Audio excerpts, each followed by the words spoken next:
باقی جو سب سے قیمتی چیز یہاں ملی ہے وہ یہ ملی ہے کہ رب کہتا ہے اپنے نبی کی زبان سے تمہیں خوشخبریاں سناؤں گا، محبوب کی زبان نور سے خوشخبریاں۔ دو ہی کام ہے زیادہ ضروری کرنے کا، دو باتیں بیان کی۔ ایک تو یا ایھا الذین آمنو کہہ کے نا، پھر فرمایا کہ تؤمنون باللہ ورسولہ، اللہ اور اس کے رسول پر ایمان لاؤ۔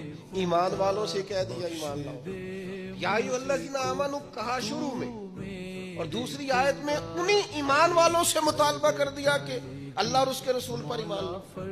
یہ یہی نہیں ہوا، قرآن مجید میں دوسری جگہ پہ بھی ارشاد فرمایا یا ایھا الذین آمنو، اے ایمان والو، آمنوا باللہ ورسولہ، اللہ اور اس کے رسول پر ایمان لے آؤ۔ اے دعوی ایمان کرنے والو، دل سے ایمان لاؤ۔ اے ایمان کے دعوے داروں، ایمانداروں جیسے کام کر کے دکھاؤ۔